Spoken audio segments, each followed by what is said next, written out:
la descente de ça plus la descente de ça, quand on fait, Bonjour à tous, bienvenue sur le stand Sony du Paris Audio Video Show. Je suis Maxime Lemoine et je vais vous présenter un petit peu les dernières innovations de Sony et particulièrement en matière de vidéoprojection. Donc cette année sur le stand, nous présentons trois nouveautés qui ont été annoncées lors de l'IFA de Berlin cette année en septembre.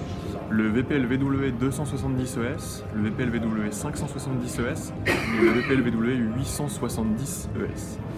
Alors, je vais les prendre dans l'ordre pour vous expliquer un petit peu les nouveautés. Sur le 270 et le 570ES, deux nouveautés principales, notamment une nouvelle carte HDMI et un nouveau processeur qui équipe ces deux vidéoprojecteurs. L'intérêt, c'est d'utiliser en fait le processeur de nos téléviseurs Bravia, le processeur X1, qui permet vraiment une meilleure puissance de calcul et un meilleur traitement vidéo. Ce traitement vidéo, il nous permet d'intégrer maintenant dans les VPL VW270 et 570 le Motion Flow en 4K. Ce Motion Flow était activable uniquement en Full HD jusque maintenant, sur les 260 et 550. Maintenant, on peut en bénéficier donc sur du 4K également. Le Motion Flow, ça permet de fluidifier l'image et de rendre le tout beaucoup plus agréable au visionnage. C'est une fonction qui est activable ou désactivable. Donc pour les puristes qui préféreraient une image type 24p comme au cinéma, c'est tout à fait désactivable. En plus de ça, sur ces vidéoprojecteurs, on retrouve une meilleure gestion de l'HDR maintenant, grâce notamment à cette puce X1 qui permet un meilleur traitement vidéo. L'HDR est mieux géré également grâce à ces nouvelles connectiques HDMI qui sont en 18 gigabits seconde, donc qui permettent de passer à un débit qui est beaucoup plus important. Alors entre le 270 et le 570, il y a quelques différences importantes. Le 570 en fait vient remplacer le 360 et le 550 ES. Donc on a fait de ces deux modèles un seul avec le 570. L'avantage par rapport à son petit frère, le VW270, ça va être sa puissance lumineuse. Donc si vous avez besoin d'une puissance lumineuse plus forte pour une base image plus importante, ou si vous souhaitez un rendu HDR plus confortable encore, ce sera intéressant de passer sur un VW570 grâce à ses 1800 lumens versus 1500 lumens sur le 270. Au-delà de ça, on retrouve toujours une mémoire de zoom sur le VW570 qui permet de passer d'un format à un autre de manière très facile avec la télécommande. Et on retrouve également une iris dynamique qui permet, elle, d'accentuer le contraste de manière dynamique. Donc ça, c'est sur le VW570.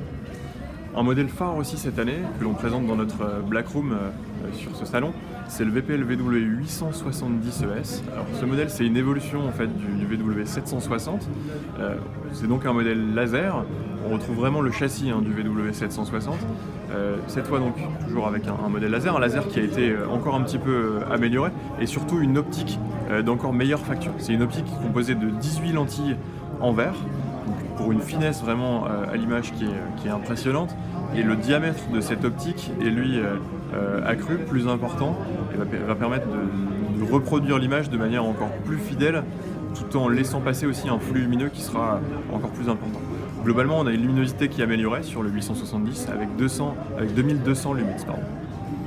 Sur ce VW870, on retrouve aussi une fonction qui est intéressante qui s'appelle le Digital Focus Optimizer. Alors cette fonction, en fait, elle vient en complément de l'optique en verre qui permet déjà d'avoir un très bon rendu à l'image. Elle vient également en complément du Reality Creation parce que ce Digital Focus Optimizer, c'est un algorithme, c'est un calcul qui est fait par le vidéoprojecteur pour améliorer la netteté dans les coins de l'image. C'est toujours une chose qui est difficile en vidéoprojection, avoir une image bien homogène et bien nette sur tous les plans. Là, grâce à cette fonctionnalité qui vient s'ajouter en fait à l'optique en verre, on a vraiment quelque chose de net à tous les niveaux de l'image.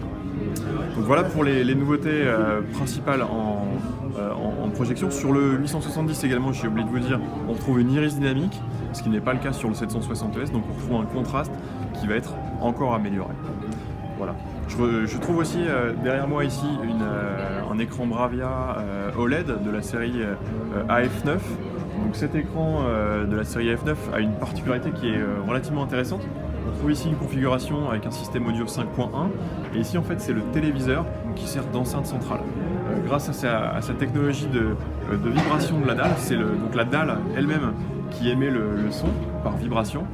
On retrouve Donc on peut remplacer l'enceinte centrale par le téléviseur directement. Le téléviseur est connecté à l'amplificateur et cet amplificateur reconnaît donc l'écran Bravia F9 comme étant une enceinte centrale. Voilà, je vous remercie. Ce sont les nouveautés principales présentées par Sony lors de ce Paris Audio Video Show.